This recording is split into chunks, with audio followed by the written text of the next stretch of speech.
Hello everyone, and welcome back to another puzzle piece. Um, I figured I would try the Atari 50 game this year because the base game was on sale for $10 and then the DLC was on sale for 15. Um, and I might need it to pad my 2024 numbers for the expanded edition. We'll see. But also, I've been wanting to play this game for a while, and I was just waiting for the price to go low. And under $10 is like the just buy, don't ask questions margin. And then afterwards, I thought, oh well, I could also do the DLC because I don't think I'd revisit the game. I think this is just a one and done type deal. So yeah, so this is Atari 50, the Digital Foundry game that goes through, a lot of documentary type stuff regarding Atari's history as well as games. It, I've heard it doesn't do some areas justice, like the Jaguar, for example, or the 7800. In terms of emulation stuff, but in terms of coverage, it might. And then these are the two ones added. So probably do the first console war in between here and here. Wider World of Atari. Might have to tab to see. So let's. Oh geez. Okay. Does this go? How do I zoom out? This would be 1980s to, oh my, okay, it just jumps. So there's its own timeline. So maybe I do the DLC up to here, and then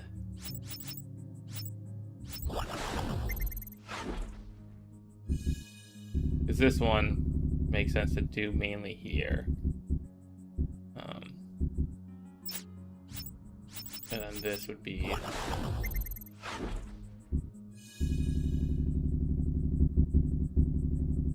okay.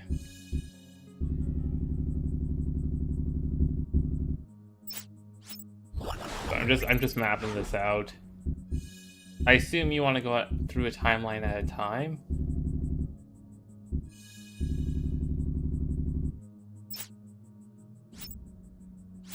APO. There's probably Pitfall. Like, actually, no, it's Activision.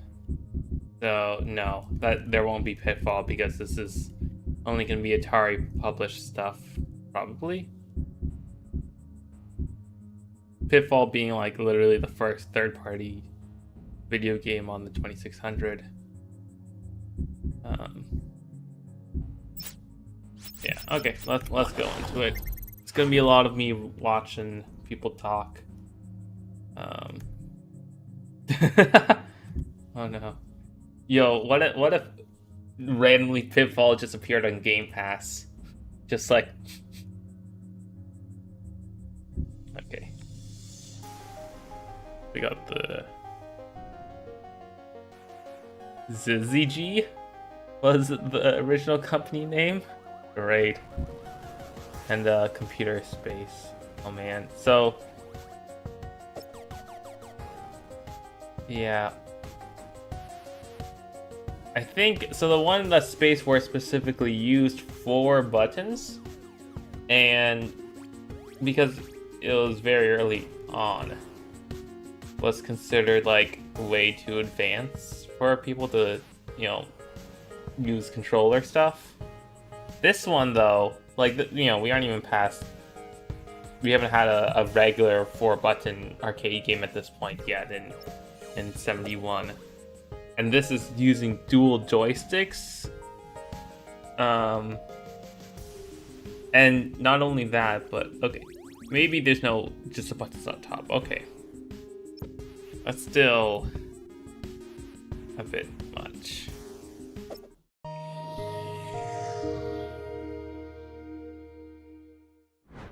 some reason, I'm looking through the... Oh yeah, Pio, that just reminded me. Kip wanted to do the Wolfpack retrospective on Sunday instead of Party Animals. So just a heads up if you're okay with that.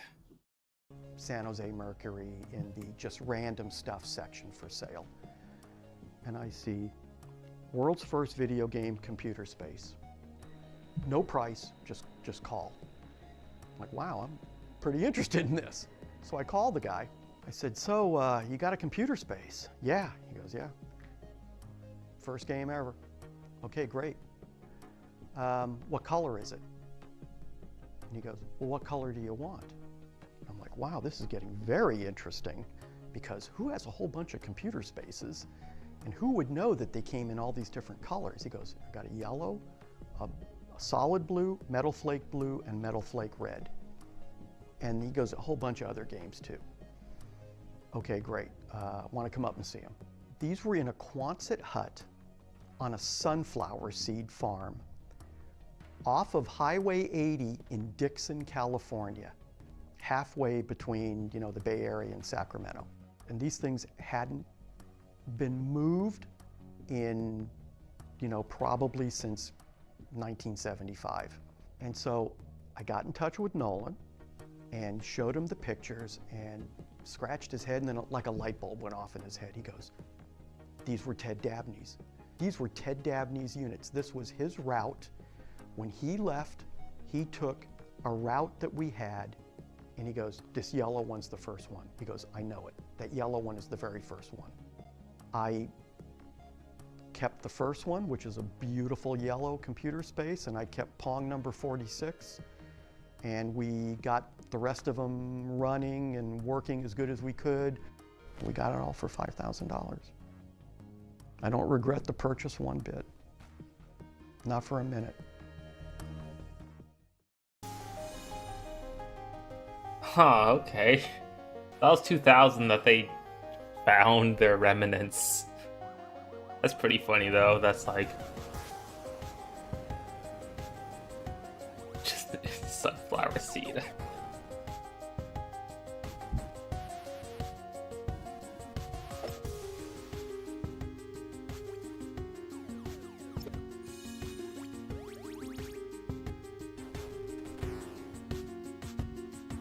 Yeah.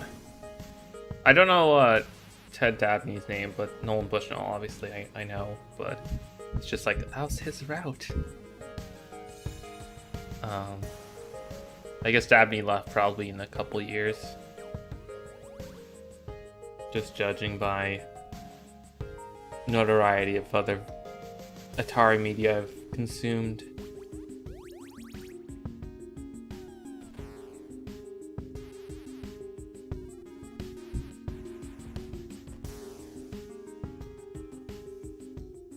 Oh gosh, okay. Well, I'd say 30 years to pretty much the present. The arcades have been relegated to the back rooms and the side streets, and generally been an unsavory type of place.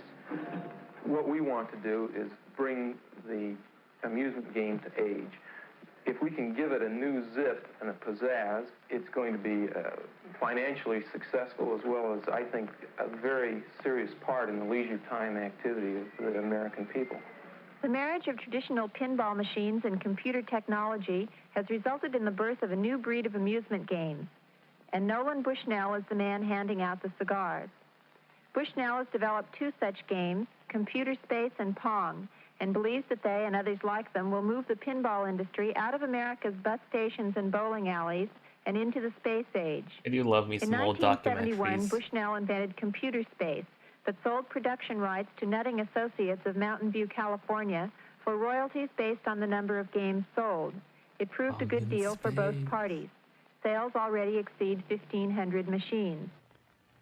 That's the old Computer 1500 Space, like Pong, sells for around $1,000 and is played on the screen of a standard television set, which has been programmed to display the desired game.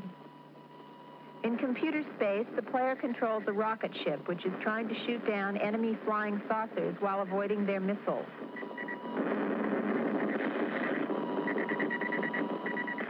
It's the player scores more hits than the enemy saucers, he gets one free play. By the time Bushnell invented Pong in 1972, he was able to form his own company, Syzygy Corporation in Santa Clara, California, to produce the game. He has already sold over 1,000 machines and expects to sell 10,000 in the United States by the end of the year. Pong, as the name might indicate, is a game of video ping pong. The two players turn dials which control their electronic paddles and volley with an equally electronic ball.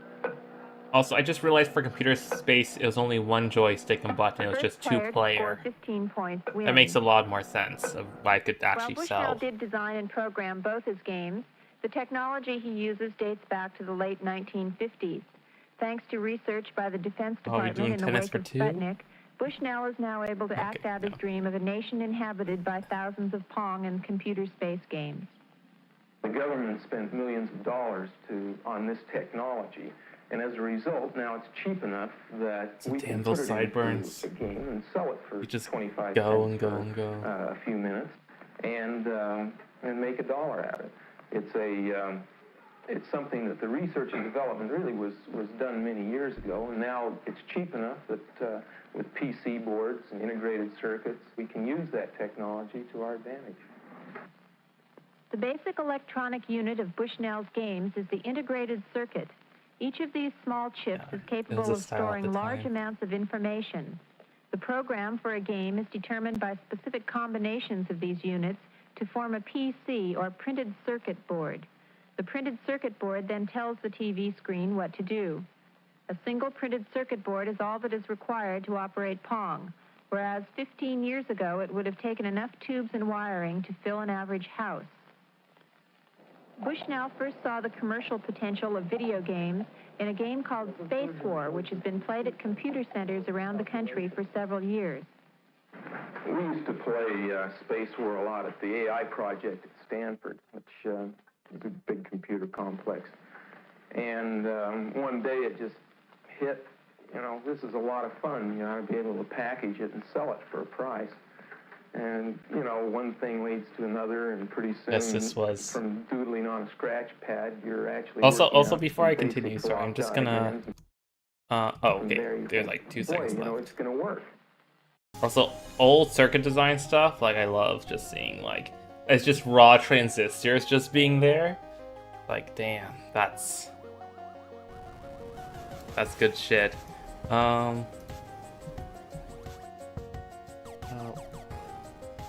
I realize I should do the thing in OBS where I should add a compressed, a sidechain, essentially, so that when I talk, the audio from this goes lower, because I actually want the audio to be relatively high for this. Let me see if I can do that real quick.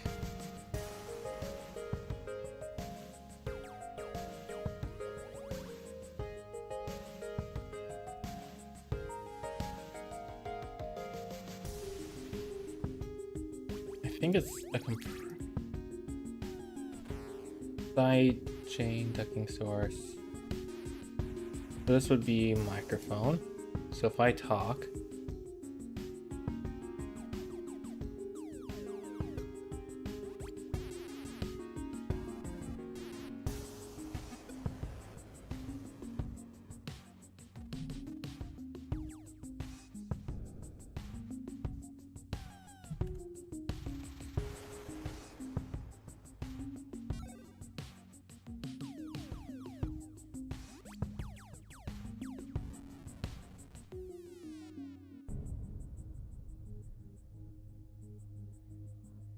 okay, let's do this real quick. It'd be here, special. Okay, so test.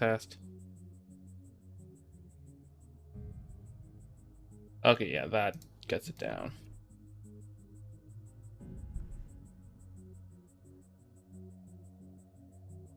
Test.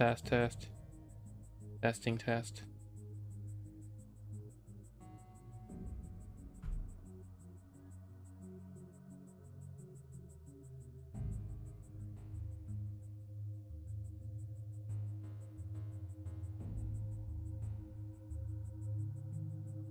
Okay, so let's just test this again with this video for like 2 seconds. Well, I'd say 30 years. Okay, I want to add something, and then it just goes down. And relegated to the back. Okay, cool.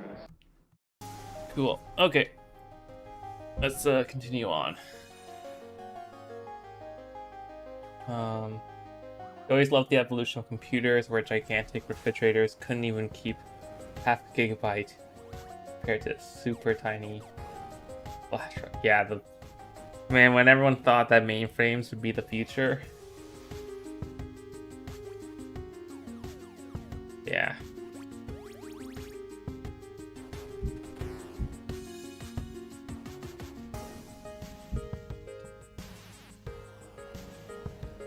Well, that's where Atari was on the bases in Sunnyvale. Okay. And now we get to Pong. We can play Pong if we want. Apparently we can't play Computer Space. But I can play Pong in case you haven't seen Pong. How do I? Okay. Guys ready? There's no CPU. I'm winning, boys.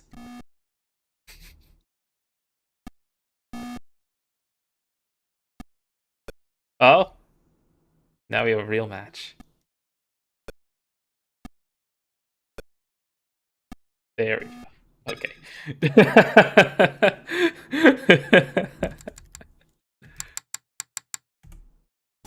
Yes, yes. Okay. Yeah. Man, I've been rewatching some of the old Low Spec Gamer videos because he just went ahead and like released compilations of a bunch of his videos, but also released them at the exact same time, which fucking kills YouTube as like, you know, analytics. It just makes it so that he's gonna get less recommended views in the future, in the near future, and I don't know why he did that, but so I've just been slowly making my way through those remasters because I've watched those a couple times already.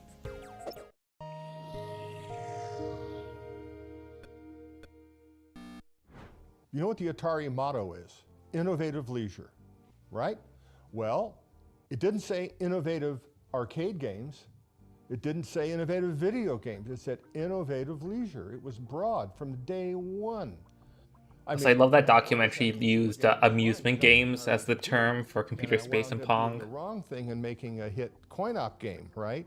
When I was at Ampex, I learned how to make sync generators, synchronizing, the basic fundamental circuit necessary to get a TV signal, because we had to generate an analog signal. So you do that, and you get the ball at one speed, and you put paddles up, and it's a very, very boring game. And so I added the speed up, and I added the angles off of that, just, to make it playable, interesting. And so it started getting a little interesting. That's cute. And Nolan said, well, it's got to have score. Hard to cook. We had a pretty good game, and hey, great. So what are you going to do for sound? I go, sound? I'm already over budget. What am I going to do? Nolan said, well, I want the sound of a roar of a crowd of thousands applauding your win. And Ted said, I want boos and hisses. And I'm thinking, how do I do that? Listen, I got video. I got the goddamn game up. Now you want to do I'll be right back. So I pissed around for a day and poked around sounds that already existed in the vertical sync generator and gated them out with the 555 timer. I love it. Years later, the sound is so well thought out, so appropriate. It was like, are you kidding me? It was just, just thrown together in spite of what the boss said. And so I do love that type of just bandaging stuff. Pong came to be. Like there's a term in development where like the quick solutions will become like permanent bandages, essentially. Like if you do put something in that's good enough, it probably won't be prioritized to be replaced. So you just have to deal with it, which is usually doing it right the first time, like doing it well designed. In this case, is literally just hey, just add a sound effect was the good enough. I don't think people would want a remaster with the boos and hisses. But yeah, I'm surprised Nolan's still alive, for lack of a better word. Like, I know, like, not in terms of like age. I thought he was like a heavy smoker and other shit back in the day. But yeah, this one's in color. Oh man, this should be easy. Yeah.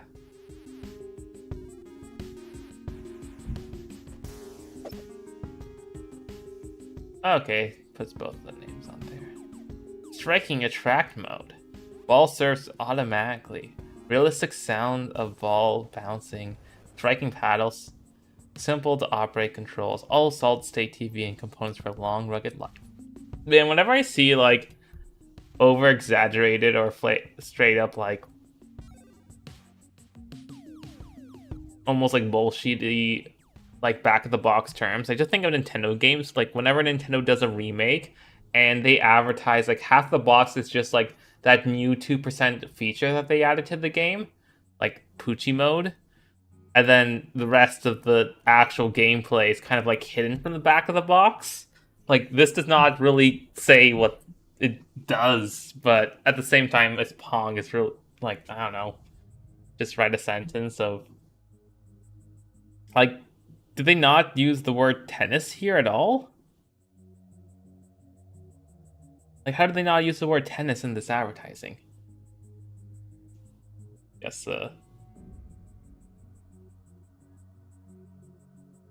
man, whenever people like look at graphics and say it's so realistic, and then 2 generations later, it's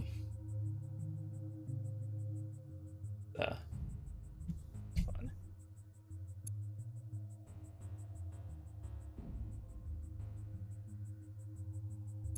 Can I get rid of the hide caption? There we go.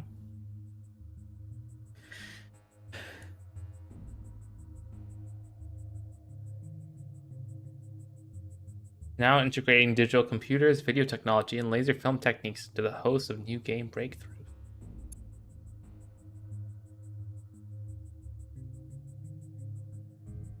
I guess, did they not want to compare it to tennis because they're like, it's just, you know, a couple things on screen? Jammer Zero. Pong doubles, okay. Nice.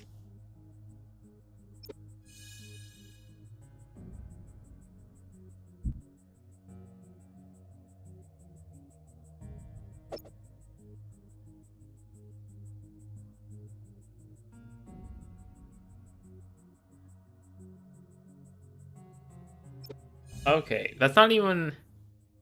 According to the picture, this, like, goes on a curve. It's literally almost like tennis for 2. Puppy Pong? Weird. One of the often told stories of the origin of the game industry is the tale of Al Alcorn being called by the manager of Andy Capp's the Sunnyvale bar. The first Pong prototype was on display to fix a broken machine. Oh, write this story. Oh man, this is too much money. We have too much money in here. So everybody's heard the Pong story. Probably everybody's heard the Pong story, but I've heard it many times, and from Al Alcorn himself, who designed Pong. So the story I've heard is that they installed Yo, one Tim of the first Pong Schafer. machines I'm literally watching through Double Fine's Psychodicy right now because I finally decided to get around to it Makes money. I mean, that's after 2 that's the years. market research. My understanding was Ted built a cabinet. I'm glad it's going into like the Simple cabinet. the part of Rhombus of Ruin, so you get like almost like some VR stuff before we get into the Kickstarter and financial ruin part of the story. Interactive video machine somewhere and having people play it was still a relatively new concept. Nobody knew if it was going to go. Oh, what is the name of the bar in Palo Alto? San Jose? No, it was Andy Caps, It was Santa Clara. Sunnyvale. So we'll put it in Andy Caps. You know, it's a coin-op game, be it fragile and humble, and so we did. Well, my memory is that he gets a phone call, the game's busted, which of course is the usual thing you get on a support line. It doesn't work. What is it, and in what way does it not work? Well, it doesn't work. The bar owner or manager at the time kind of yelled at them and like accused them of their game being shoddy because it had already broken down and it was no longer functioning or working. And they get a call, you know, later on that night and like, hey, this thing broke, you know. come and pick up this piece of shit game and get it out of here. You know, this thing broke. You know, I'm not gonna waste my time fixing this crap. But anyway, the machine, we got the word that it stopped working, and I figured it could be anything, and I'd go out there and take a look at it. And so I went to the machine, and the first thing you do is you want to try to play the game, because the machine was on in a tracked mode, so it was working, but you couldn't start a game. So Oh, that's what a track mode meant. That's like the screensaver mode. basically flip the micro switch to give yourself a free game, because I'm not going to waste a quarter, you know. And so they went down to see what's wrong with the machine to fix it, and what they found out was Yes. that it wasn't broken. First it was piece of just shit. that so many people had played it, they'd filled the coin box with quarters, and it was jammed, and it couldn't take any more. So many people had played it that it couldn't accept any more money. The game is broken because it's stuffed so full of quarters. Completely stuffed with quarters. And it was a small, I remember it was kind of small, if I remember, it was a small space. It just filled up with the quarters and it wouldn't take it.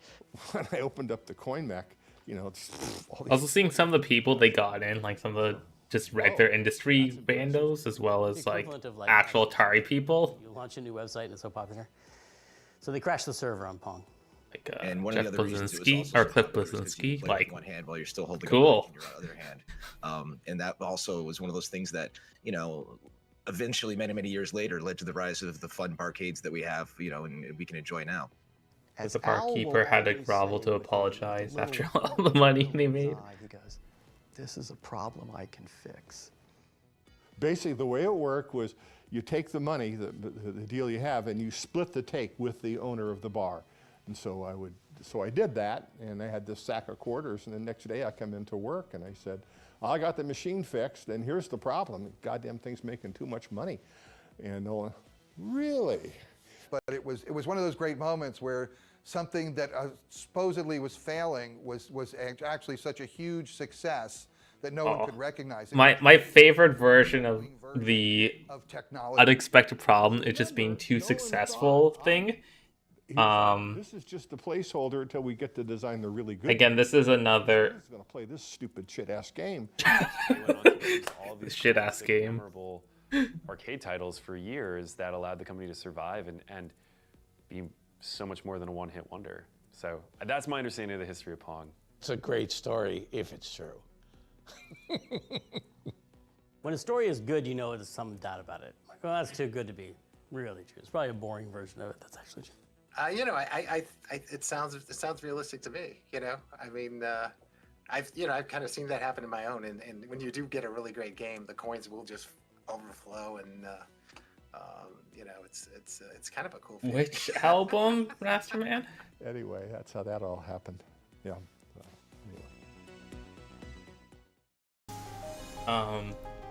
My favorite version of that the type of like it's too successful and like you have an issue and then you realize like, oh, like what is the original like ARM processor that Acorn made. When they got it back from the factory, the first one, they plugged it into the computer. Like they plugged in the power, plugged all the stuff in, and it worked. Like after the tense moment, it worked. And then the guy puts a voltmeter on the two ends just to see how much energy it was drawing, because the idea was that it needed to be so power efficient that it didn't need its own cooling, so it could fit on a 50-cent stamp in order to ship. That was like the draconian requirement. And the voltmeter read at 0 volts. How is it drawing no power? And turns out like the power wasn't actually plugged in correctly. It was just using the power from like the diodes when it was initially manufactured. in order to run the machine. Oh, suffering from success. And yeah, EA would love this type of problem. Like when the Fall Guys first launched and it was having server issues because it had too many people playing it. But yeah, Diablo 3 is the classic server issue for me.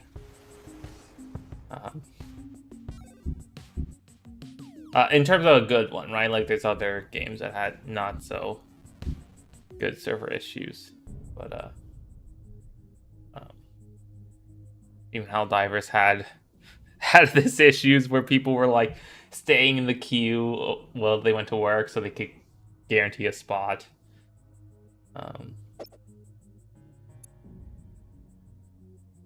Space race. Let's like, what's the zoom in? Okay, let's look at this. Super space gamesmanship. Spaceships race across the galaxy, dodging meteors and asteroids. Zap! Hit, they disintegrate. Then another blast off, or another flight.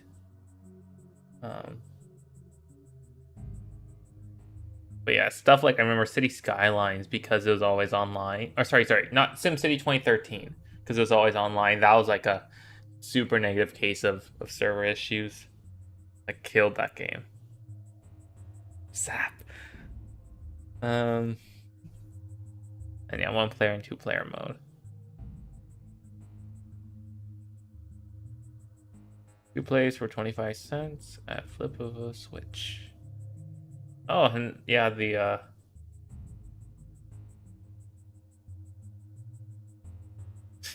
time frame was adjustable. That's neat.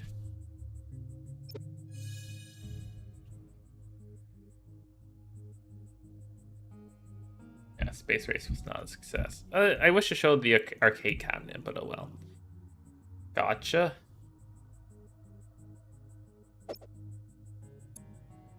Oh, this is supposed to...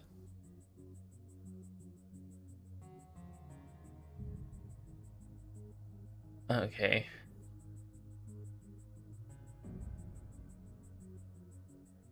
Wait, can I play this game? No. Ah, I can't play the one that's too risque for 1973 standards? Damn. They were gonna have domes, but they had to remove it due to price concerns. That's really funny. Touch me? This is just Simon Says. Oh, yeah. It does say that this inspired Simon Says. Okay.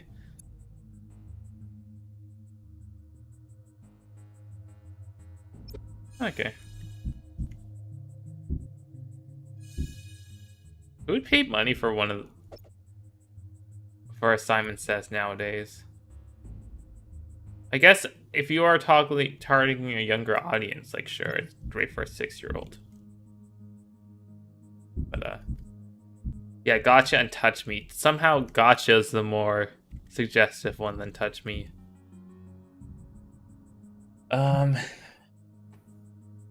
So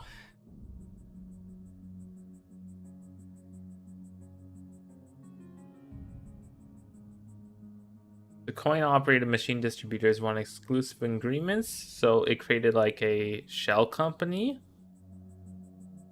for okay, huh.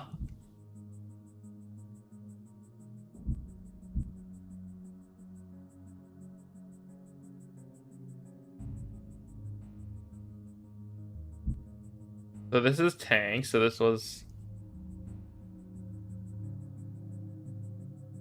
part of that shell company. But this one, yeah, was the only title that was not a clone. Okay. And then this one is a remake on, or a twist on this. Sure, let's play.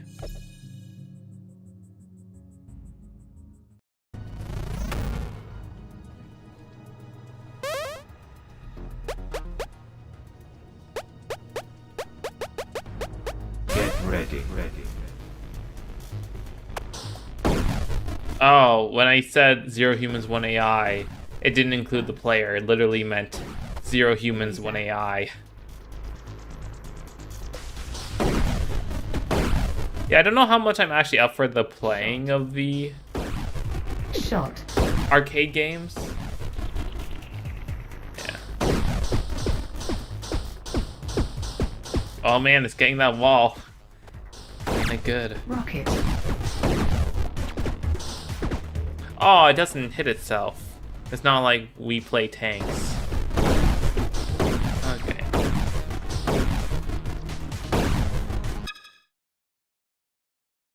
Let's look at this instruction manual. Ooh, look at this.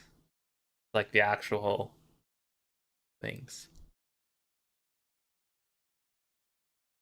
There's an actual vehicle that drives like that. I forget, it probably is a tank given the game name, but yeah, I got 30 seconds of gameplay. But yeah, this is just elimination. Okay, there's flight capture. And then a couple power-ups. Okay. Seems fine enough. Honestly, the only like arcade game from this era that I really like have an issue to go back to play is Warlords. That's because it's a 4-player, defense game where it's just a ball flings around faster and faster and faster, and you just gotta keep dodging and or putting up your shield, or like it is frantic, but also like it has a good amount of skill and action that is, it's inherently not boring just due to the speed increase. From transistors to CPUs. Oh man, the MOS! Lost it. We got the MOS 6502 in the house. Let's go! Yeah.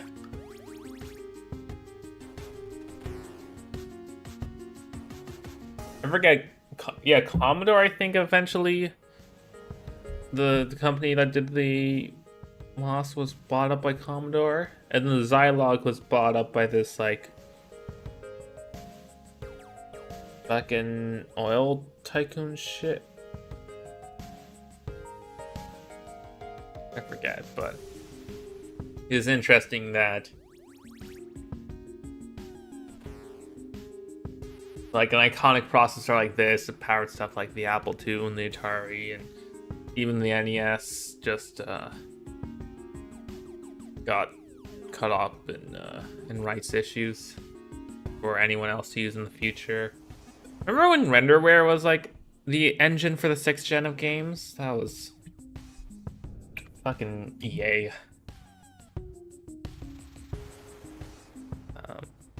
Yeah. Home Punk. Oh yeah, all the Pong consoles. Atari launched a pinball division. Okay. Let's see what pinball machines they made.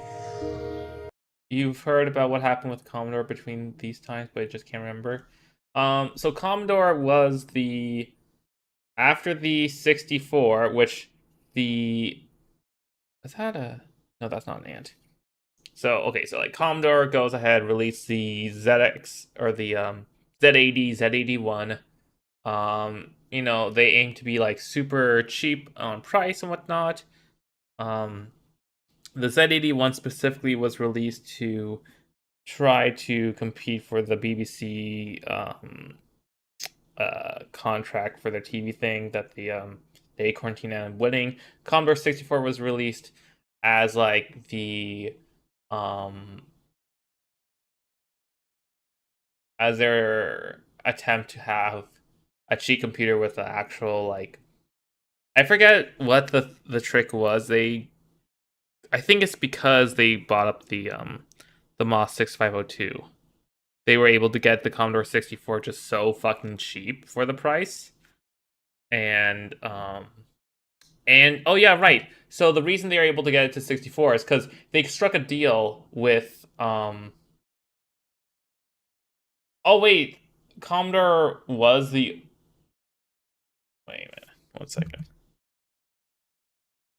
So like the 64, they were able to produce super cheap because they bought a bunch of defective RAM from people that only half of the RAM worked. So they were able to insert that in.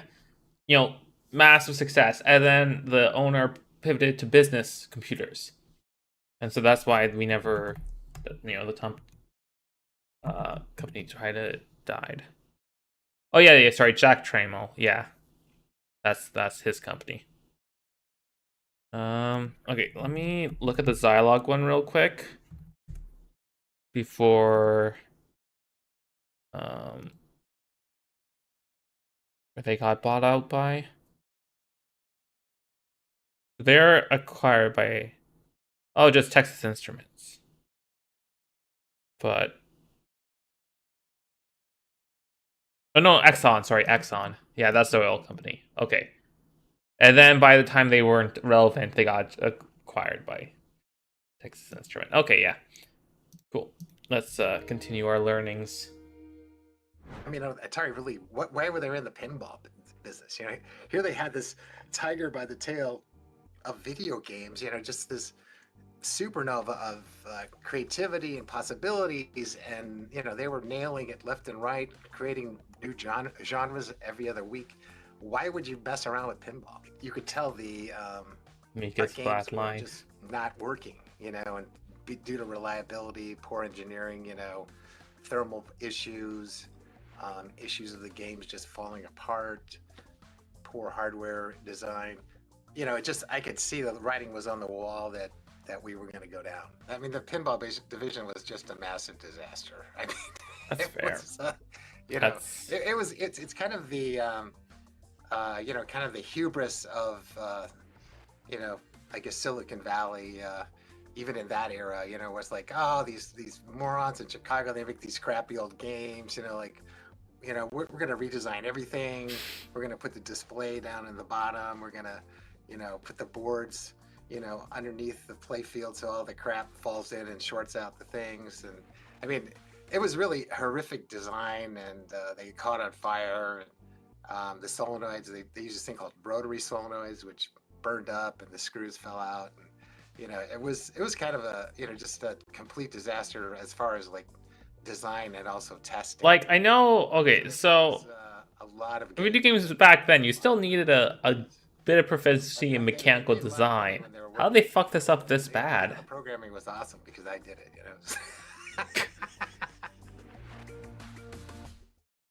Okay.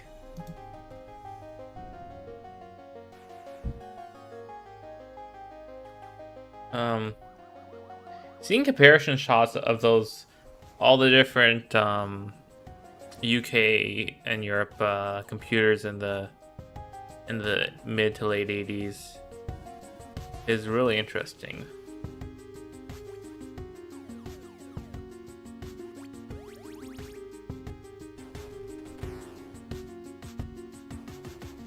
I like these manuals because they're for the people who are buying them. So there's like self-diagnostics is a thing.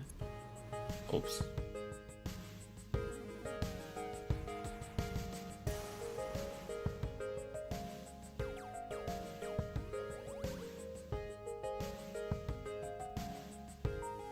Wait, control. Wait a minute. Okay, I need to get back the that. I forget when I'm zoomed in. Oh, WASD to this. Okay. Atari entered. Yeah, the Atarians. Gosh, that's a horrible name. That is such a shitty name. If you have a good Amiga history video, I wouldn't mind watching one of those. I feel like I might have watched something on the Amiga back when All Your Base Are Belong to Us was big on Machinima. I mean, it was never big, but when it was going and I was into Machinima. But that's going back near 15 years at this point.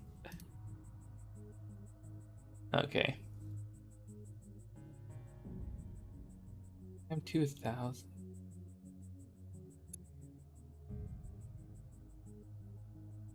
Like, okay, whenever I see pinballs that are super complicated, like, even in Mario Party Jamboree, Waluigi's pinballs is like a little.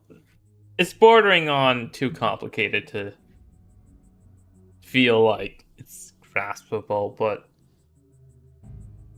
I mean, I guess you keep going and you try to figure out how to get the most points. That's the fun of pinball.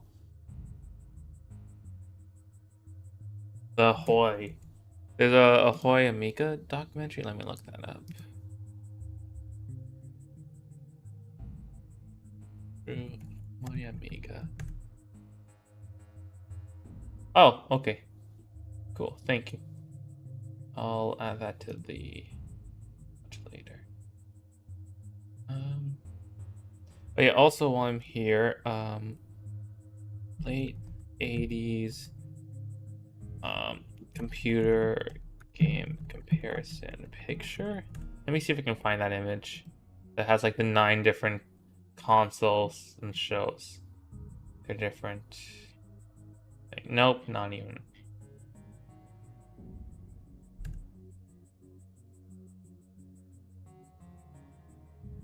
I'd probably need to remember the game name.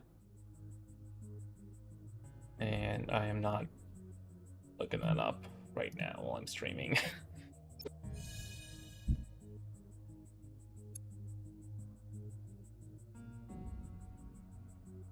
I just sell all the marketing so damn colorful. When you spell out Airborne Avenger, I'm sorry, you have to spell out this 16 letters,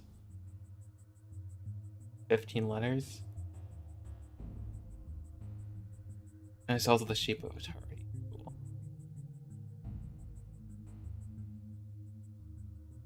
Okay.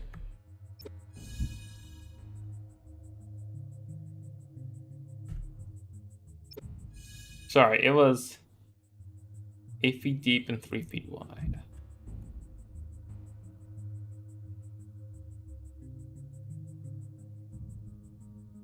Oh, my guy still does pinballs. Cool.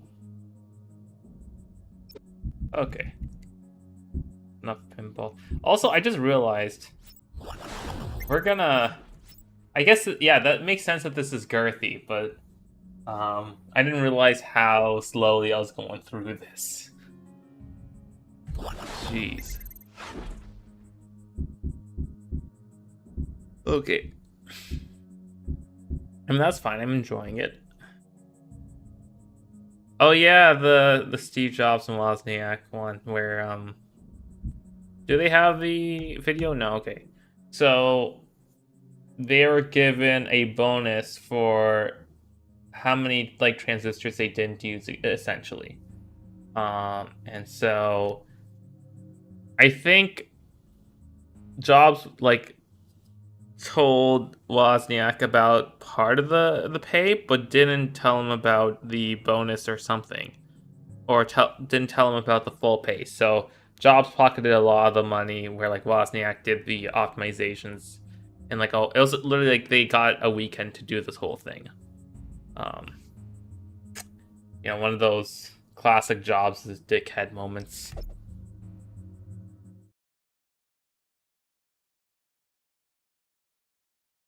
Let me insert a coin.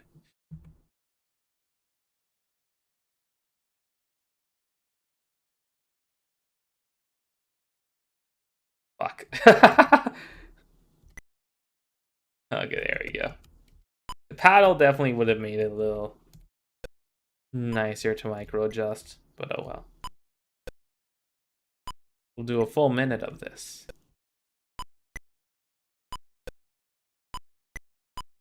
So these angles. Oh fuck. Okay. Cool. Okay. I leave in shame. In shame. You play this on Google Images. Yeah, I could. Yeah, Google's probably done that. I believe you. Yeah, I need more quarters. Oh, there's a modern version they did. Sure. Okay, this is poppin'.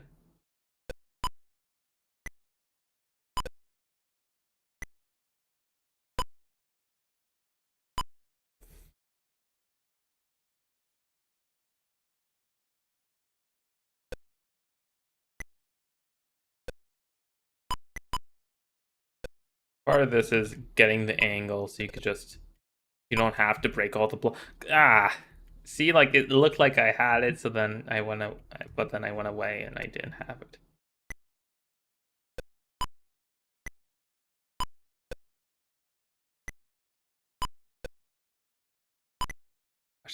I just remember the one time oh, never mind, I have to get all of them. Okay. I just remember the one time the Wordle of the day was snout, and so I just sent you the Wordle and just said, hey, do this. And you got it on first try. Come on. No, why did it bounce that way? Yay.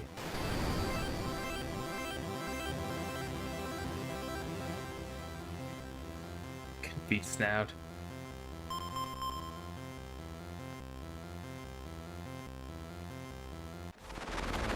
Oh, now we have color. Oh, and the multi-ball.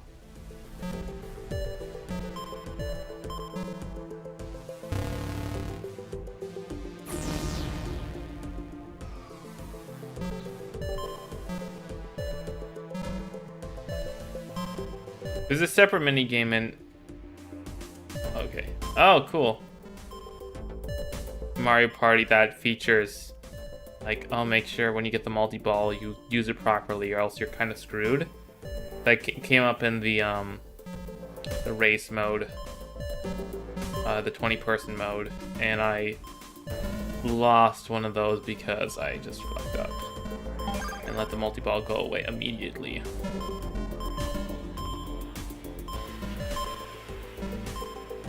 That one I couldn't avoid. I had to pick.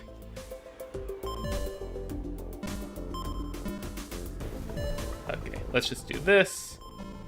Cool. And we're gonna go back to reading.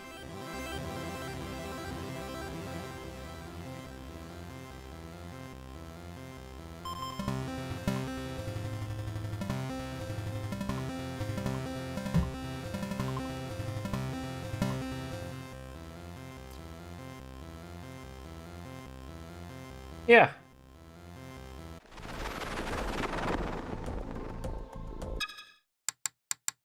It's not a high bar, but so far. Okay, Warner acquired Atari so they could do the console. Warner wanted video games.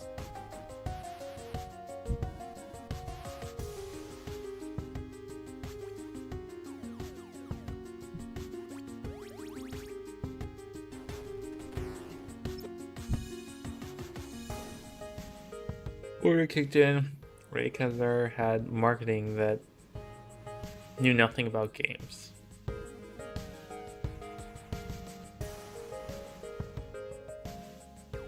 You're saying Atari went stodgy because of Ray?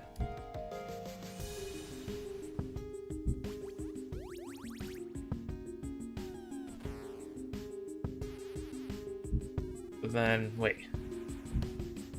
Okay, yeah. We got cash cow, we gotta build the hell out of it. Everyone's dunking on Ray.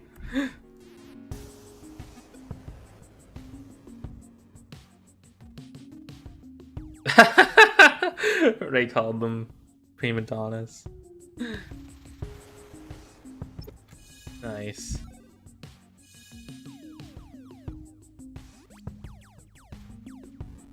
It's a random check. I can see if this game even has achievements. Oh, it has 20 achievements. Or it wants you to do game stuff properly. Okay. That's fair. They do drugs. Well, I bet yes. Best in the chat. You will hear stories of hot tubs in the lobby and drug use in the office. And I'm here to tell you that none of that happened in my department. Right in our office. Rob and I were like the premier sorry, Rob. I and some other person who occasionally shared an office with me for 5 years at Atari, however that frickin' worked, we would just fire up right in the office. It's like, who knows why? It's like, it's illegal. It's like, it wasn't even a sense of privilege. It was just mindlessness. I worked in a satellite office. I started in 1977, which was still pretty early. It was only 18 months since the 2600 came out. But there was no hot tub in the lobby of the office that I went to. There was no drug use in Atari, though I don't doubt that it was over where Howard and Todd Fry were working. Drugs were consumed at Atari by all kinds of people at all levels of management, from the bottom to the top and all over engineering. Not everybody did drugs, but some people did, and some people enjoyed them, and some people abused them, and some people went to the hospital on them. And but by and large, drugs were a relatively nominal factor. Drugs, you know, there was a lot of marijuana, and it would participated a lot in brainstormings. So we had the way of, you know, trying to incorporate drugs into our productivity model. I went home and I smoked a joint, a little bit of cocaine and a little bit of psilocybin in it. And I was sitting there, it was about half gone when I realized, oh, you could do that. And it's like, I put it out and I went and I wrote a page of notes. And my design for that kernel was exactly what it ended up shipping. It was like, I love, like, you know, you hear the stories of McCartney and Lennon doing drugs and writing songs. I just love the idea of doing drugs and being like, I see the kernel code. That was probably the primary use of those yellow manila envelopes. I think it was, you know, Fridays or Monday. I think it was Fridays when you get these really thick envelopes coming through the system. You know, and it was weird. It was like there was a guy working there, and his job was he was the weed dealer. You know, that was his sole job at the whole company. And there was a very straight German VP of hardware down the hallway in the building. I have no idea. He complained to management about the smell of pot smoke in the corridors. So they got him an office in a different building. I have been asthmatic since I've been 12. I need drugs to breathe.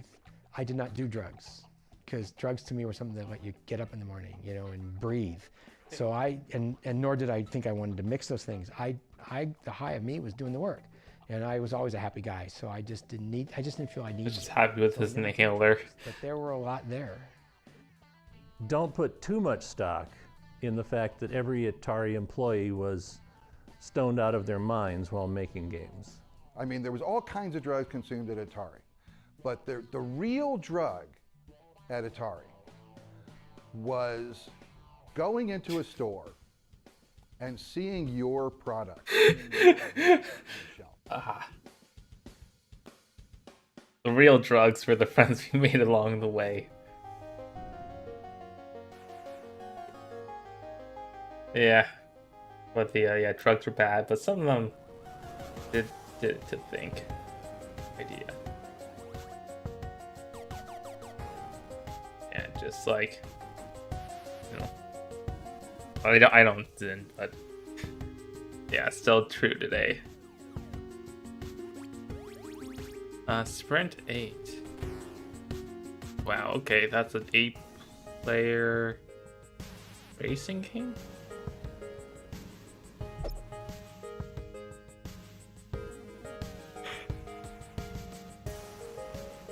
Okay.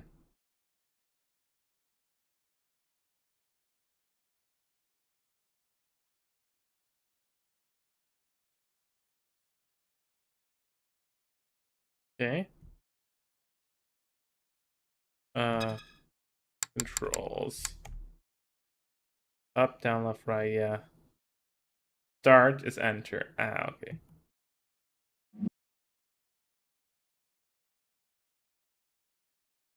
How the heck people play that standing and not elbowing? Yeah, I don't know. Am I red? Oh, fuck. Oh, okay. Did not read all the controls. Wait, I didn't even read how to shift.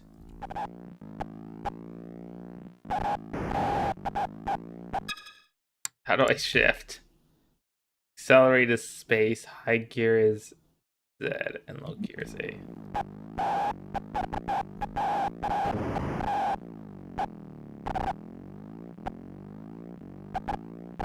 I just went through it. Okay. Oh, fuck.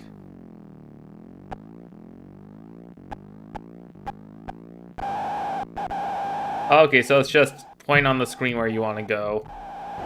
Type of controls. Okay.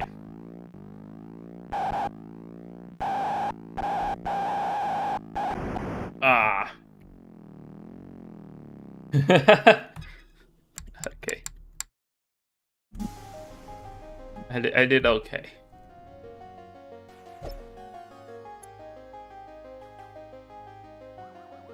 F08. New countdown staging adds more realism.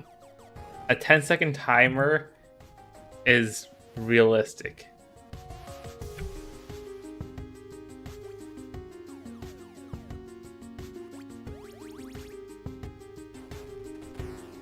Oh my goodness.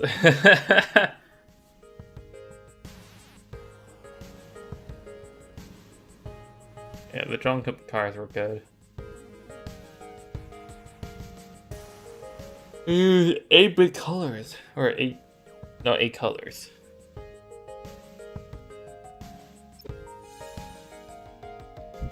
Yes, this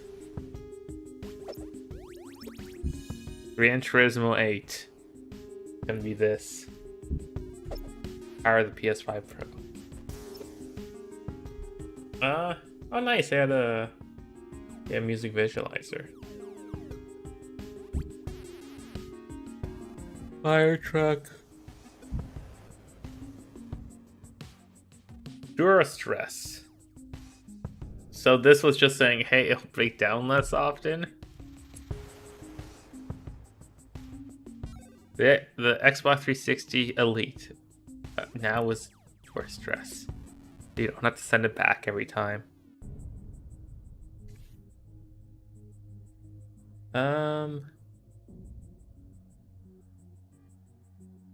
Dura-stress, he tests the solid state electronics, durable construction, and Instapart TM parts.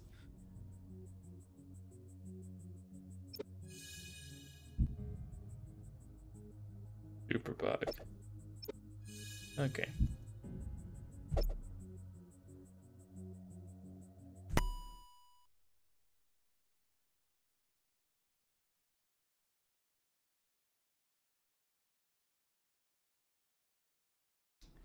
I don't know how many of the games I'm actually gonna play.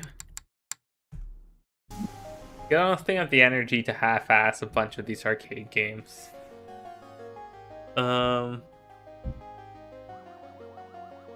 be honest.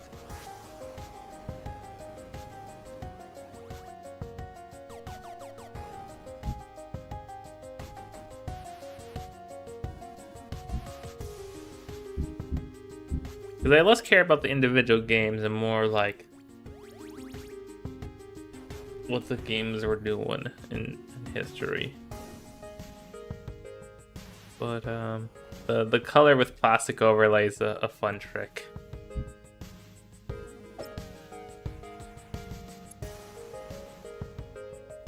Ooh, 2-person breakout. Oh no, it's just one person controlling both.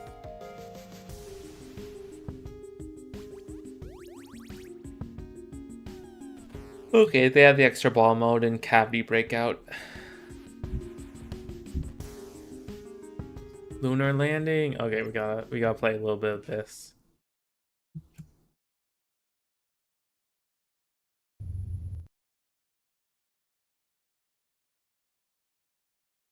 We're going. We're doing it.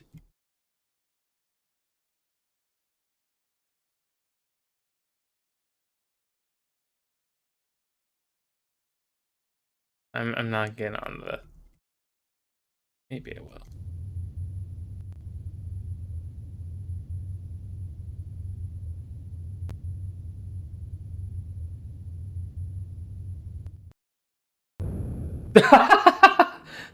There were no survivors.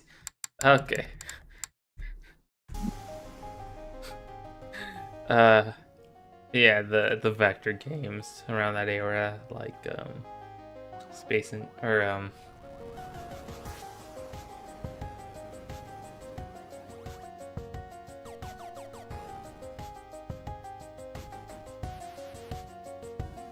fuck me.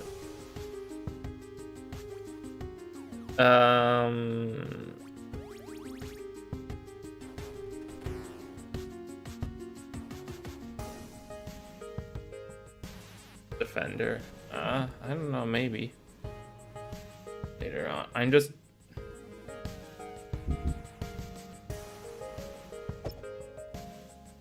okay, yeah, asteroids, yeah.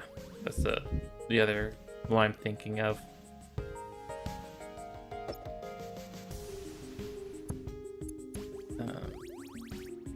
Another Atari first. Lunar Lander is the first one to play a game to authentically simulate an actual moon landing mission. Lunar Lander provides the thrills, a realistic feel of controlled space flight.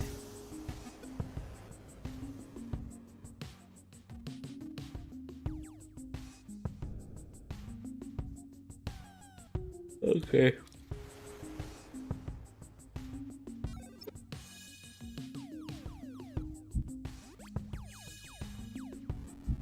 See, I love the videos where it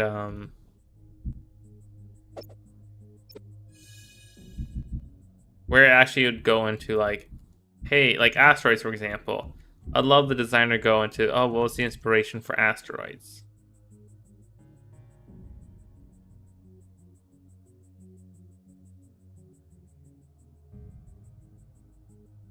Oh, okay.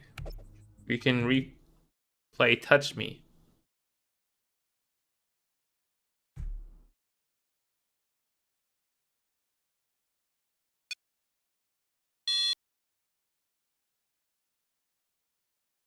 I totally actually missed which one it did because I was looking at the keybinds on my on my thing. Look at me go.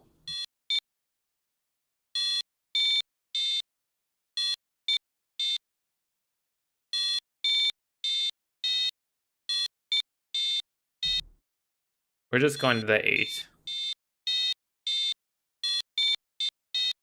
And it's giving me a really easy pattern, which is nice.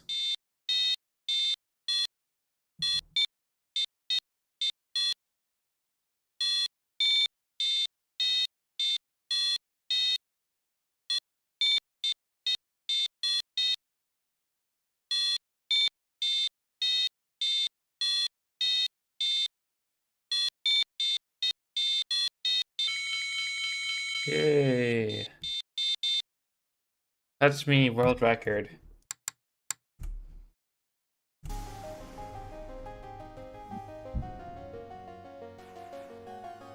Oh yeah, we made so just to show you the Touch Me was here. This is the arcade game. The Inspired Simon Says. Somehow Gotcha was the more touchy one.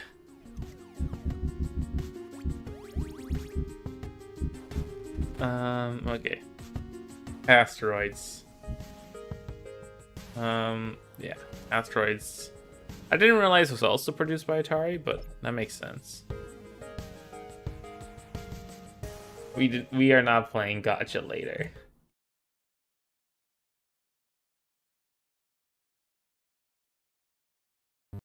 Half the fun is not looking at the controls.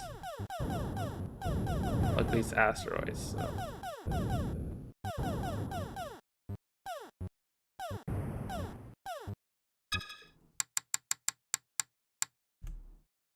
Well, first view the flyer. Atari Space TM introduces another new space action blockbuster, a new concept that challenges one or two players to compete with themselves or against an opponent for high scores.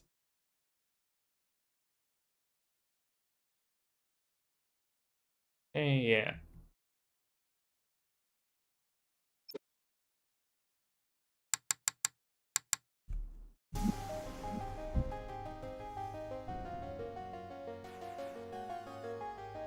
Sorry, it's carburet and horizontal. Oh, okay, you know what? That cooks. That cooks. Now all the excitement and profit-making features of the world's #1 video game are available in all new space-saving cabinet design.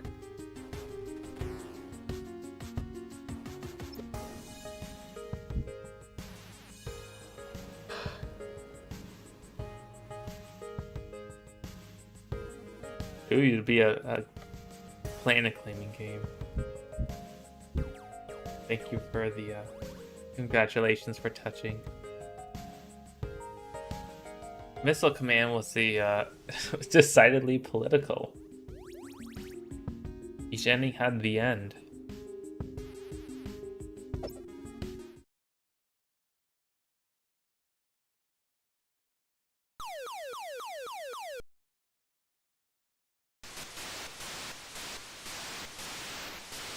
Oh wait, fuck. How do I? Okay, there we go. Oh, so we gotta get the missiles. Oh, I kind of just used all my missiles there. Let's see us die then.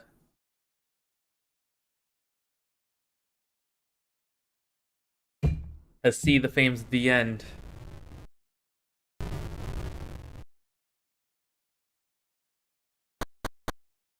Oh, okay, cool.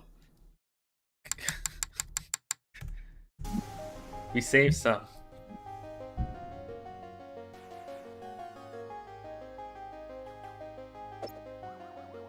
The Ultimate Battle Action Experience.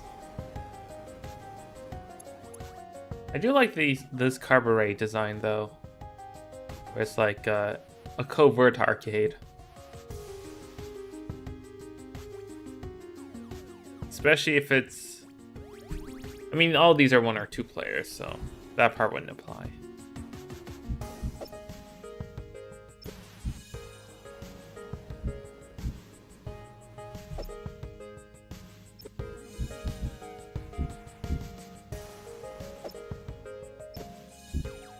Oh, these are all... Oh. Oh, it did do a handheld gaming. I guess this is all the arcade stuff because it doesn't want to go through any of the console stuff yet. This is just all... The rest of these are all just arcade... Warlords! Let's go!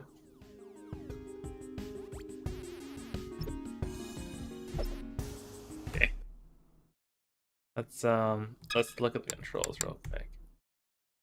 Left, right, space, escape, okay.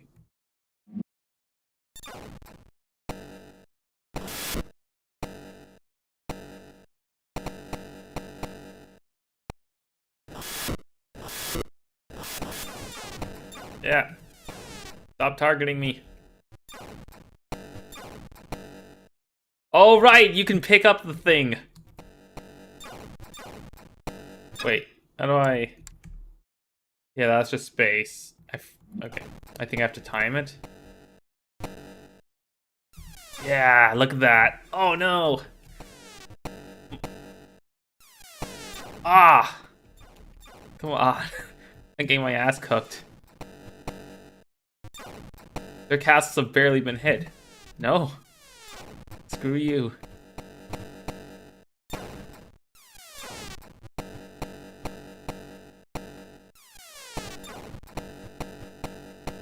make the AI work against each other.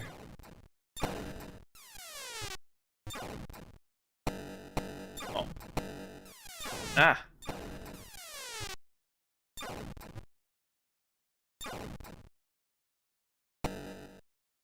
Yeah. Listen, we gotta get at least one match where we don't get last in Warlords.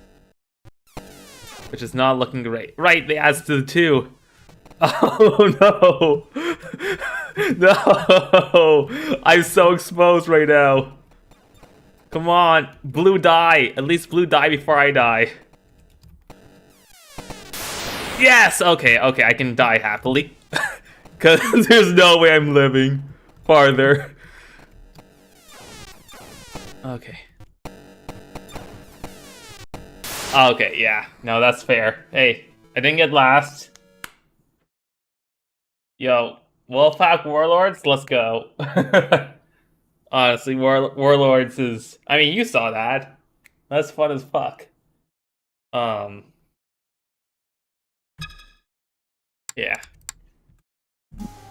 Okay, any other arcade games I want to play from here? Or am I going to move on to, just, like, go through the rest of the videos, essentially?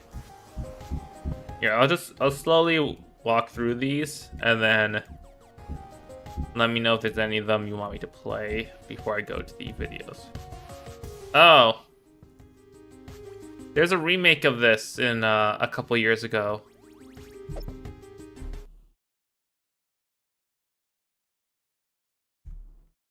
That was actually pretty cool.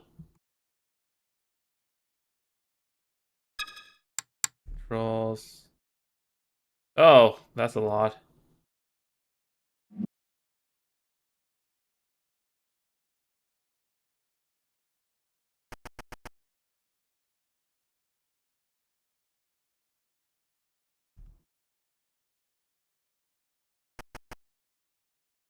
Okay, so let's see if it plays like the reinterpretation. Oh yeah, you gotta shoot these things. And then once you shoot all of them, you get into like an extra level. It's so weird. It's a weird game. I don't even get the remade version. Well, these are classic ones for what it's worth.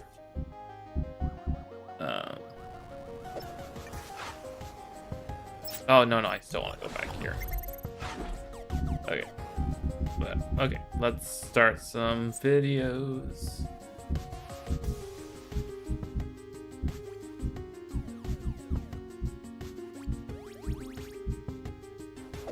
Okay.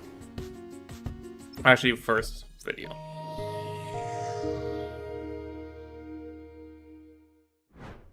When was this? 1980, 81, that time frame. Prior to Starcade was like emergence, I was part of the executive. Oh, have you ever watched PO, the break the record defense for speedrunning? It might be your vibe if you like that type Starcade. We were all friends and no politics. And also, I did actually miss this. Dennis Groff, Bristow, Gill, Dennis Groff. Oh, it's just listing people's names. Okay, that's why. We were all friends and no politics and all that, and we all worked together and part of the team that set. It was great. Once Ray took over, nope, it was all a closed office, and he met with all his hires from Procter & Gamble, and so I realized, okay, I'm out of this. I'm either going to have to quit because Nolan had gone, Joe had gone, Lipkin, everybody had gone. I figured, well, I'll go back. This is my baby. I'm going to do it one more time. And we had used holography. We couldn't keep secrets at Atari. We're just no good at it. So we decided the best thing to do was put out disinformation. Oh, not the Minus World. Not something. So these events are called Break the Record, and they get the best speedrunners of a specific game, and for like 2 days straight, they just try to, everyone tries to do their best time, essentially. Well, let's do something in holography. Maybe there's something there. I'll take it. Sounds hard. So it's the idea of they're doing multiple rounds to get a high score, to like win the event, to try to submit their best run. After 2 days of trying runs. Basically, he sold it to Ray saying, how would you like, because the cartridge video game business seemed to be very good, how would you like to have a system where the cartridge, it's a cartridge-based system, but the cartridges are half the cost of, everything is half the cost of the VCS. And, hey, go ahead. It were very simple. They were nothing more than an LED. That's what holography was. LED game, the handheld LED game. The Tiger Electronics. The only difference was we had a hologram with 2 images on it. You look through this box, and there were 2 lamps inside, and when you'd crash a spaceship, you'd see a hologram of a spaceship crashing. And but you could look through this half metallized mylar and play a Space Invader game or something like that. We did all the work, put everything together, got a chip designed, package designed, and at the end Ray wouldn't. We even took it to the toy fair or the consumer. And marketing wouldn't show it, wouldn't back it up, and we did it ourselves, engineering, and we think we sold 100,000 of them, but Ray would not release it, just wouldn't do it. And I realized that was it. They're not going to release that. I mean, this is now in a time when if it failed, you wouldn't even notice it. It wouldn't be a pimple on the balance sheet, but they were afraid to do it. Back when the whole company was, we're sure we'd do it. So that was the end of my career at Atari.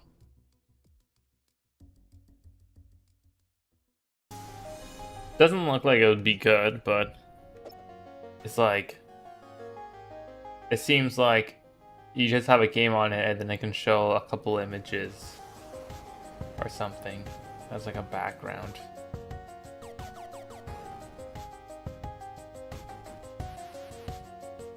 It goes, yeah, the Tiger Electronics effect.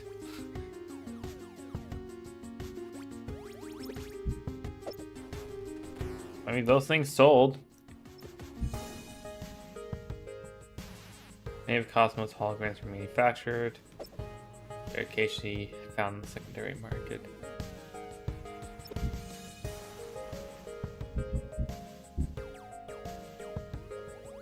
No longer novelties relegated to the back of pinball parlors. Coin-operated video games became ubiquitous in the early 1980s. Yeah, anywhere. People had quarters. And people having quarters. Remember that.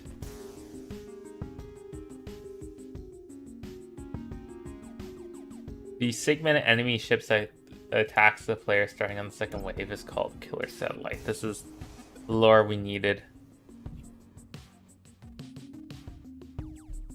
New asteroids lore just dropped. New smart saucers. I was about to imagine them using the word saucy in here. That would have just killed me. This is getting a feel of like a couple of years ago when I did some of those Nintendo Power Discord streams. Just like going through, maybe commenting on stuff. Occasionally playing Warlords. Just one more time. Just one more time. Oh fuck.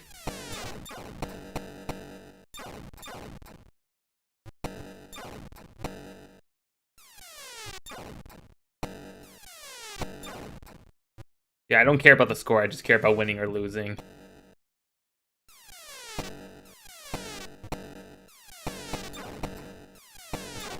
I'm trying to... So, I'm throwing it in the corner specifically because the AI either passes it back to me or it tries to throw it to green and then that gets the ad. Because green is savage to me, so...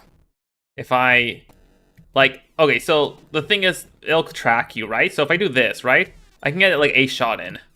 But then green will be there for the pickings. So this is set up so now when there's a second ball, it can do stuff. So let's get some of...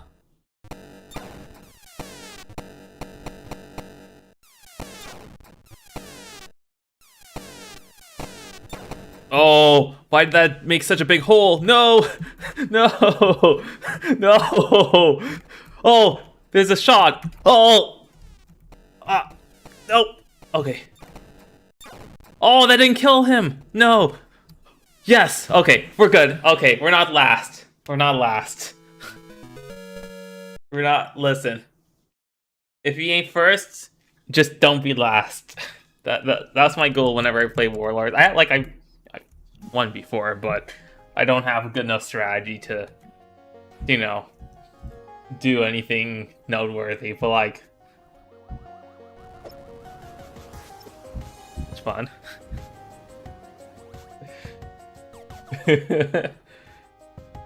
Here's other game ideas,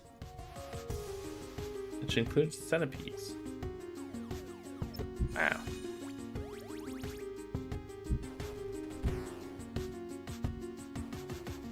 Okay.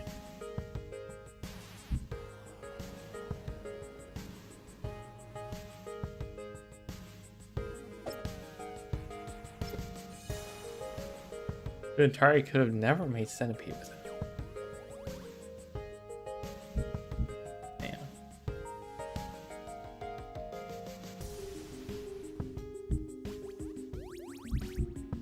Also, they wanted to make it like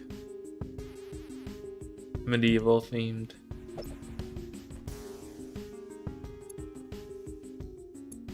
That reminds me of like back in the NES days where they would design like Super Mario Bros.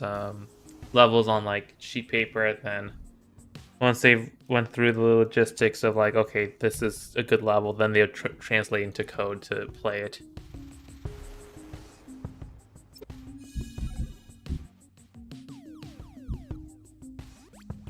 Yeah, Temp is a classic.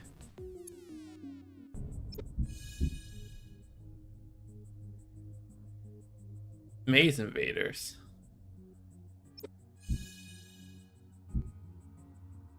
Oh, Pudgekin. No, I'm sorry. I'm thinking of JC Munchkin, which is the Pac-Man lawsuit. Oh, let me put some lore in chat. 1 second. Munchkin lawsuit Pac-Man. KC Munchkin. Ah, yes. Okay. This is. Let me show up Firefox real quick. Does this show this nicely?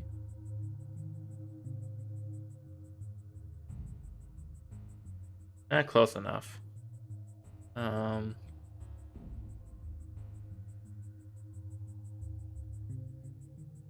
Yeah, so this is Casey Munchkin. As you can see, same vibes. This is before like some of the early legal arguments for video games back in the day, like of lawsuits for patents, because like we're just so batshit, right? Like there's a legitimate legal, I think in like 79 with like a Spy Hunter video game or something, where one of the plaintiffs tried to argue that because a video game, each playthrough can be different, right? You can choose a different path, or you can do like that you couldn't say like that the game was being copied, like the patent of the game wasn't being copied because you can't, copyright an experience or something like bizarre. Like, let me see if I can find that. That's not this one. This was a couple years before, but history of video game lawsuits. No, I don't want. I want like 1970s, not your fucking The Game articles. I mean, yeah, there's the Pong being copied. That one's pretty.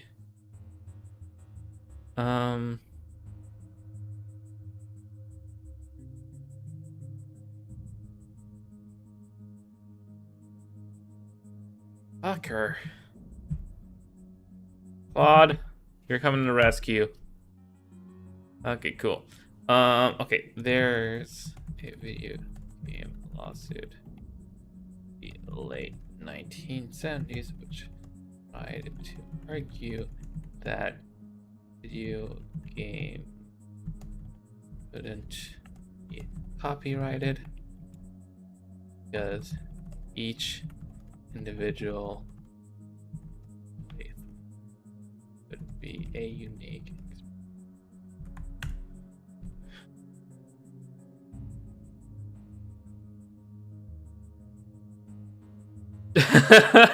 yeah. Yeah, they each playthrough the game Scramble could be different based on the player input. Couldn't be protected by copyright law since there wasn't a fixed work to copyright. Fucking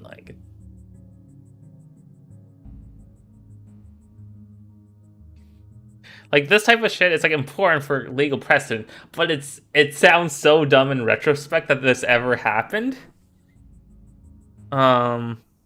For like interactive media. This one is pretty actually happened lawsuit happened before around the same time as that. Okay. Oh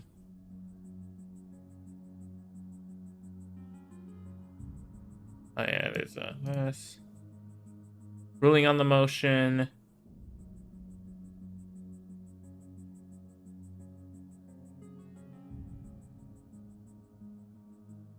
Ruled in Atari's favor that it is enough that substantial parts were listed. No plagiarist can excuse the wrong by showing how much of the work he did not pirate.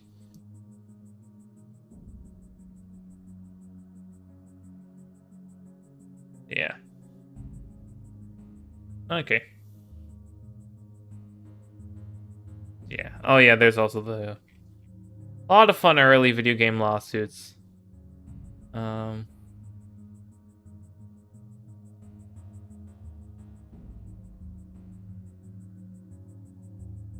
So dumb though. Dude, every experience is unique. You can't copyright this. And stuff like circuit design, yeah, wasn't copyrighted till 1984, which is why the Famicom could have a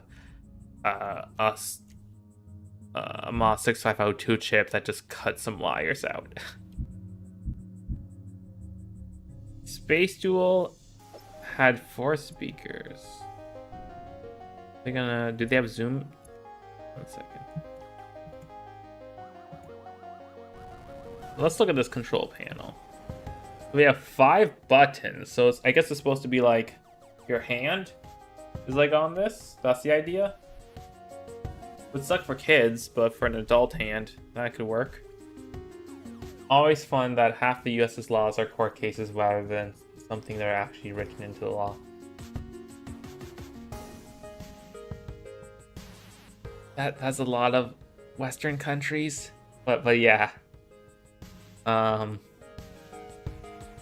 For stuff like IP law, right, or even tort law, like in general, is just such a vast subject of precedents on precedents dating back to like 1100s in the greatest of Britons. Yeah, UK colonies. Yeah.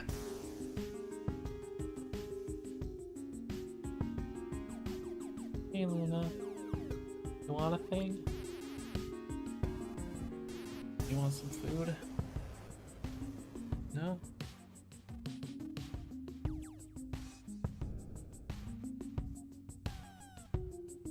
And she's on the fridge.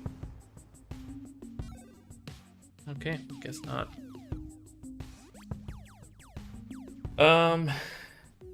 The actually effective patching edge cases. What's the are you able to LE5 what Germany uses for cases of like contract law, for example? Like I'm thinking like engineering contract law is a lot I've read into given my engineering background. So cases on where like liability lies. What does the Germany use for those types of cases? Gravatar sounds like Reptar from Rugrats. One free play.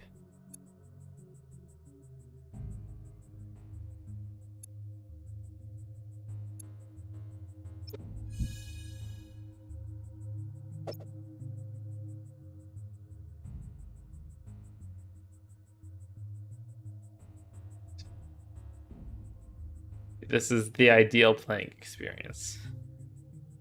You gotta have those pants. Whoever is repping you has to have those pants, okay? You know little about German contract law. Oh, okay.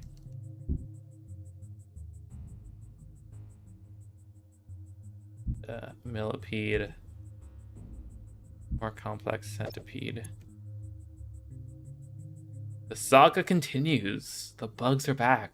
The creepy crawlers of centipede have given way to the ultimate generation of nasties in millipede. An all new 1 or 2 player video adventure fantasy.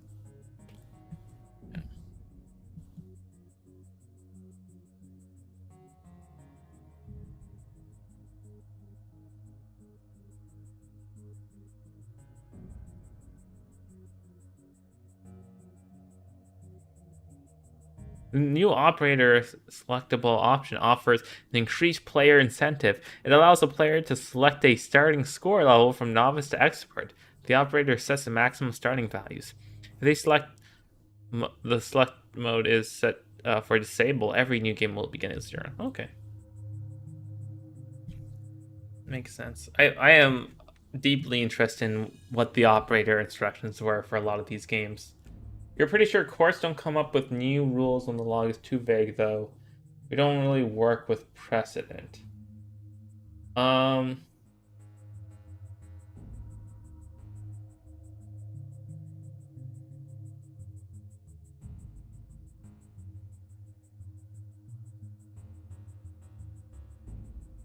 Okay, so how often does so individual judges could rule on the same case, and then they just use the laws, and then, I mean, I guess as long as there's like an appeal system, right? Like you could go, you say, hey, the local judge is not ruling it properly. You go up to the appeals.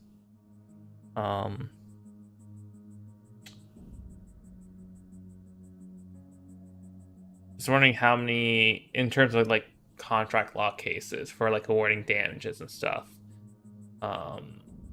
and for onus of blame and onus of responsibility, it having that legal precedent there from these torts allows people to make contracts that are more aware of what can and can't go wrong and what the standards for failure to complete contract, failure to, like, all these things. That's, at least for tort law, how that funnels back into the system. If you don't have that, there still needs to be some sort of standard for how to write these contracts that are based off of something else, as well as breach of contract. Imagine there are explicit written down rules. At least that's the idea with civil law.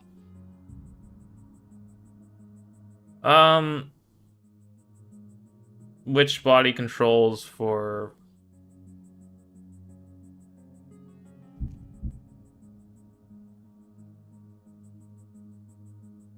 I'm just trying to decide right now is if a body has... If the body is at least up to date with what is...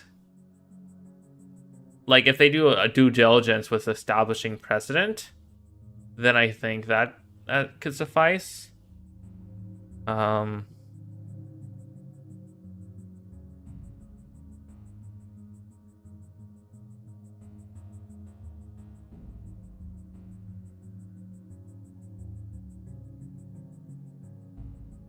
But it just needs to be like, it needs to be the standard of, like, you know how the France has like the people who decide the language, right? Like, it has to be like that level of scrutiny regarding the most mundane of subjects. And if all of Germany can invest in the most mundane, because I'm talking about tort law, like people are actually interested in it, people are not interested in tort law. But that shit matters. That shit contributes to billions of dollars per year. There's gonna be a female version called Millipede.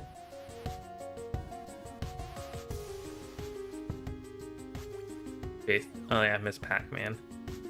What can you do to the wiggling worm itself? Okay, so a concrete example would be what happens, let's say I'm an engineer, right? And I have a product that, if flammable, will explode, right? And I might, the product doesn't say, hey, don't be an idiot with it, right? And you expect me as an engineer to not be an idiot with it. But let's say I do a mistake that maybe an average person could make. Because I'm a certified engineer through an accreditation board, do I have the rights of I might treat like a regular person in court with, hey, this is the company who made the product is responsible for the damages. Or because I'm an engineer, am I responsible for the damages caused by this explosion of the product? Cases like those that really need like an if-else clause logic if you're making it's cases that the most with all due diligence, it would be very tough for people to think of. But that type of thing, now makes it so companies who make products for engineers still need to be explicit about things. Okay, yeah, let me know if that's in the law, in German law.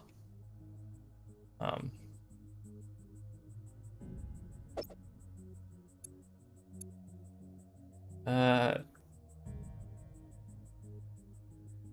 want... Oh yeah, the whole practice of upgrading cabinets at the time. Where probably the most notable example is how Nintendo used radar scope arcade units that were struggling and how to make Donkey Kong upgradable, basically. So you just take the same base and just substitute a ROM and the arcade styling, like the side parts, in order to make a Donkey Kong machine. So they would have Donkey Kong upgrade kits for these. So that was common enough at the time.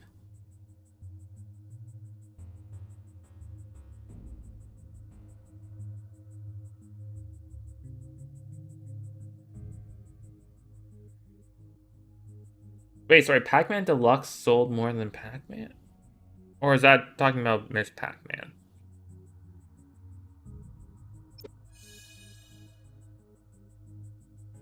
The case I'm thinking of was I'm also curious when that got into law, right? Because if Germany saw that, oh yeah, this was a, Canadian case in the 1980s, and then they made a law in 1995.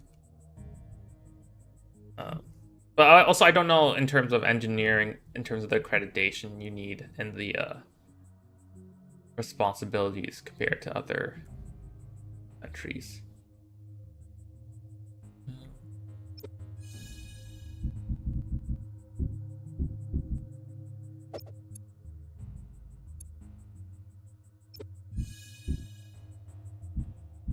But yeah, if it's readable enough where an average, someone like you could go and check and see, I'd say the German law is designed pretty well for those types of cases. Because that's not the nichest of niche, but it's niche enough where it is an important thing. The other ones, there's other stuff I learned about tort law, in terms of when you bid for contracts, for example. In terms of, let's say company A says, oh, I can do this, I can build this bridge for $5 million. Then company B says, oh, I can build it for $3 million. And then they award the contract to Company B because Company B said they had the lowest price, and Company B fails to deliver.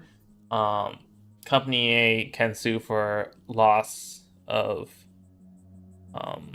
like damages due to lost profit because Company B does not do due diligence in terms of their estimates and other stuff, especially if it was very flagrant. And so that has some establishment with like it has to be, these estimates really need to be like certified and provable that there's due diligence done. Okay, yeah, this is a Black Widow was a conversion kit to Gravatar. Ah, okay. Black Widow's actually gotten some love. It's one of the Atari games that got a remade version, and their Atari like enhanced version. Do we not have any more videos in this section?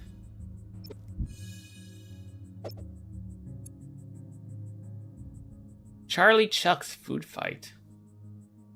How many ice cream cones can he eat?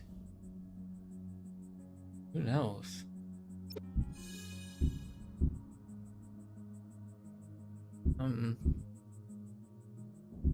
Yeah. Okay, now they're Crystal Castles starring Bentley Bear.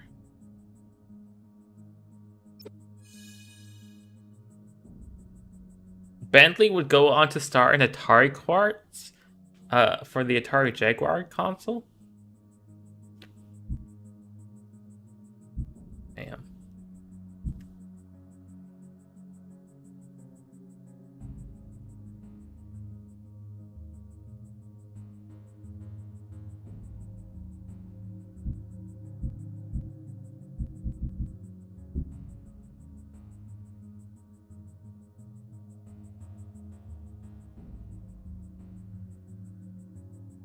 Mark's Journey. Wait, sorry, let me scroll back real quick, because I made a comment a while ago about how the one name I didn't recognize. Oh, that was Ted Tapney. Never mind, that's not even the same name as Cerny.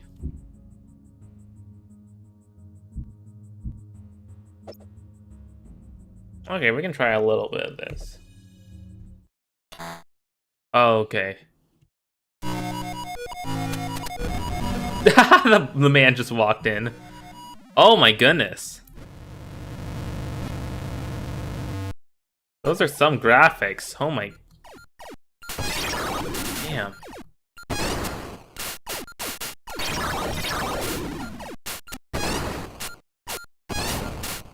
Oh no.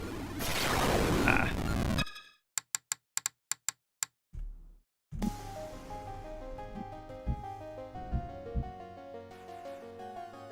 Breakout can be played for a few seconds before the actual game. They starts, a bonus life can be earned.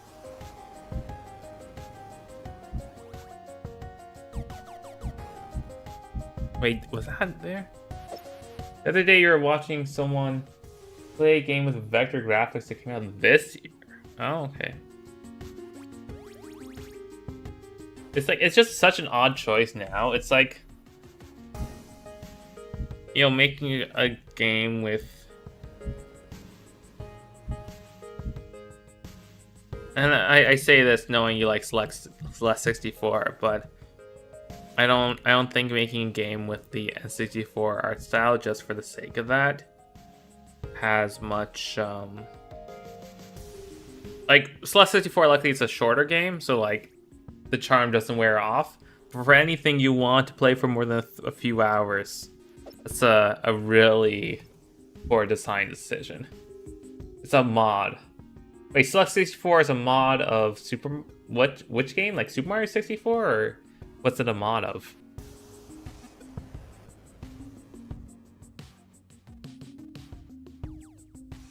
Firefox. Oh, they did a Laserdisc game. Nice. Like your a Dragon's Lair type deal.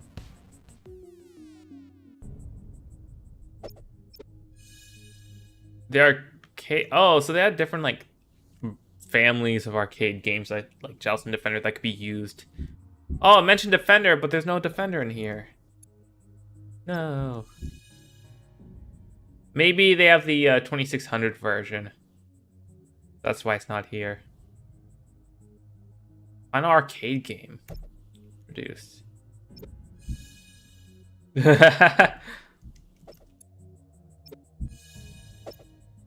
Okay, well, check this out slightly. Doodle City, the ungame. Ungame, huh?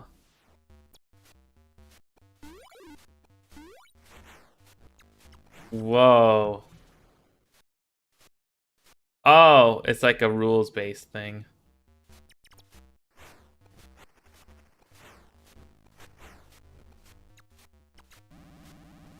No jumps to shield? What? Oh, I have to get rid of all the red. Wait, why did that count as a jump if there's a bridge? Huh.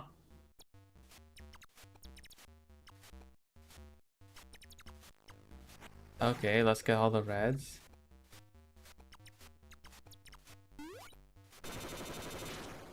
Oh, there we go. I did it. Got the eye.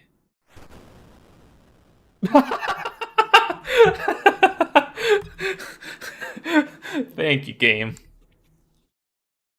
Thank you for that. That was good advice. Good advice. Yeah, we're gonna quit. Okay. I think I'm just gonna end it off with one more game of Warlords, and then next time I'll continue to the next thing. Grid Ranger. Oh, sorry. Okay, yeah. Celeste 64. Yeah, it's a game jam game, but it's a game, but it's not, you know, made to sell as a actual thing. But Grid Ranger was the vector game.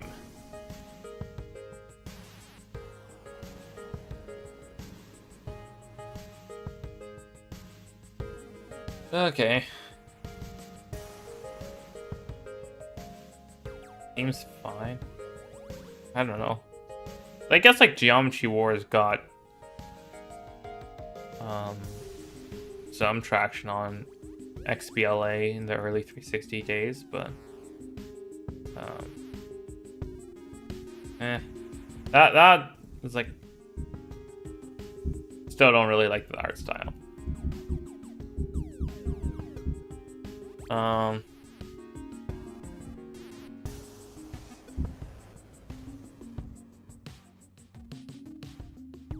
Even some PS1 aesthetic stuff, there's, unless it's like explicitly cartoony, right? Like something like a game trying to replicate the Spiral aesthetic, I actually like, because that game has really good. Okay, so there's the product liability law, which has a detailed rundown of who in the chain of manufacturing can be made liable for what problem. The Civil Code has a law stating that the liability for individual employees or mistakes done on the job depends on the level of negligence. An actual lawyer. Okay, I guess now a better question is that, does prod half G, was that made after like a court case, or was that made just cuz? Oh gosh, I'm just looking at that.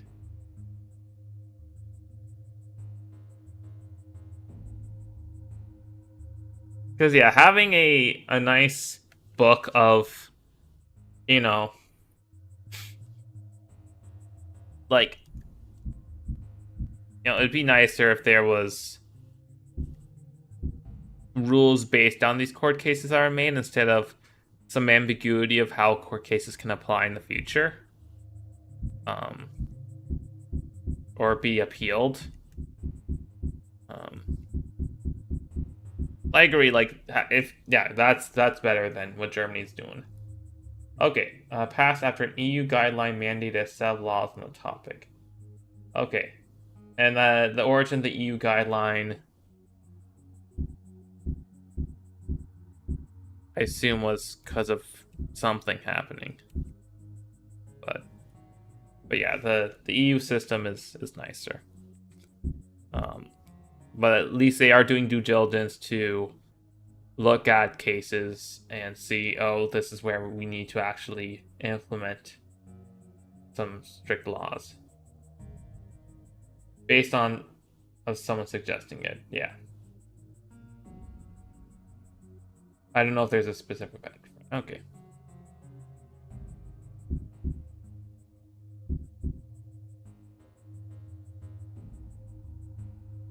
We'll do one more Warlords, then end off.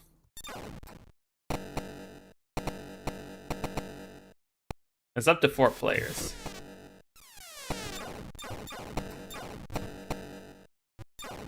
Oh.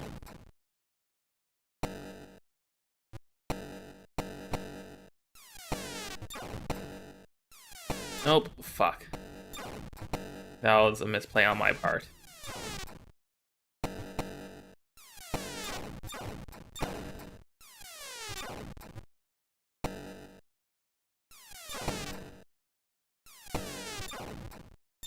Nope.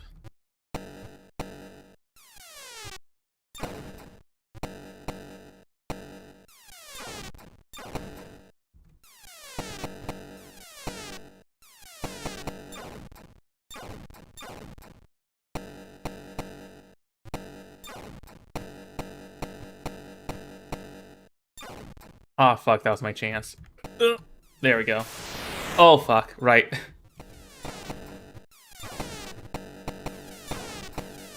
Okay, my chance. Nope. Fuck. Okay, we're good. There we go. Okay. My thing's in shambles. Their thing has so much space to still go. Oh, no. Okay.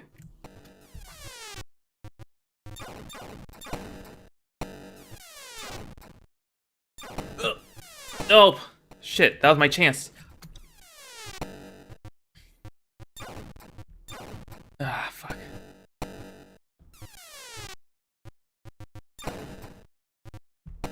Okay. Yeah! We're good.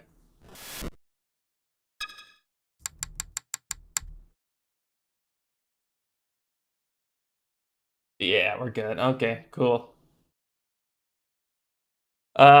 Okay.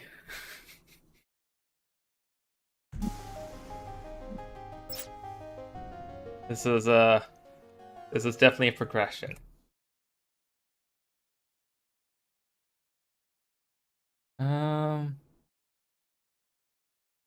Any Yeah, I'm gonna close this off here.